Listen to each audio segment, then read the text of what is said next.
Tollywood star hero victory Venkatesh గారు present back to back సినిమాలతో దూసుకుపోతున్నారు. ఈ క్రమంలోనే అనిల్ రావుపూడి గారి దర్శకత్వంలో సంక్రాంతికి వస్తున్నాం అనే చిత్రం అనౌన్స్ చేసిన విషయం మనకు తెలిసిందే.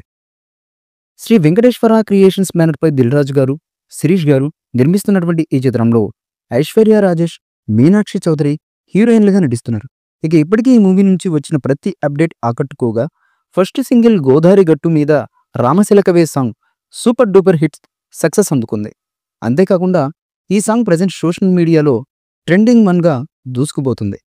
ఇప్పుడు ఇదే జోష్లో ఈ సినిమా నుంచి సెకండ్ సింగిల్ అప్డేట్ ఇచ్చారు మేకర్స్. ఈ మేరకు విజయోత్సవాన్ని జరుపుకుందాం, వెంకీ మామ బర్త్డే సందర్భంగా సంక్రాంతికి వస్తున్నాం నుండి చాలా ప్రత్యేకమైన second single Minoo song promo అయినటువంటి గీతాన్ని రేపు ఉదయం 10:08 విడుదల చేయబోతున్నట్టు అంటూ ఒక పోస్టర్ రిలీజ్ చేశారు అఫీషియల్గా మేకర్స్.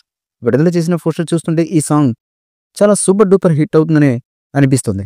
కాగా సంక్రాంతికి వస్తున్న చిత్రం 2025 సంక్రాంతి స్పెషల్గా జనవరి 14న ప్రపంచవ్యాప్తంగా అత్యంత గ్రాండ్గా ప్రేక్షకుల ముందుకు రాబోతుంది. ఇక సంక్రాంతికి వస్తున్న మూవీలోని రెండవ పాట అత్యద్భుతంగా ఉండడంతో పాటు ఈ సినిమాలో అత్యంత కీలకంగా ఈ పాత్ర పోషించబోతుంది అనే విధంగా ఈ సాంగ్ని మేకర్స్ డిజైన్ చేసినట్లుగా లీగు వీరుల నుంచి అందుతున్నటువంటి సమాచారం.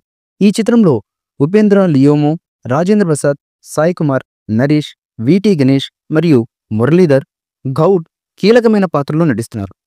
ఈ చిత్రానికి సంగీతం బీమ్స్ సిసోరిలియో స్వరాలు సమకూర్చారు.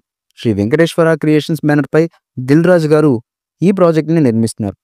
దాదాపు 80 కోట్లకు పైగా భారీ బడ్జెట్తో ఈ చిత్రాన్ని నిర్మించినట్టుగా తెలుస్తున్నటువంటి సమాచారం. సంక్రాంతి పండుగ సందర్భంగా విడుదల కాబోతున్న సంక్రాంతికి వస్తున్నాం సినిమా ఎలాంటి సెన్సేషన్ క్రియేట్ చేస్తుంది అన్నది తెలియాలంటే ఈ మూవీ రిలీజ్ అయ్యేంత వరకు వెయిట్ చేయక తప్పదు.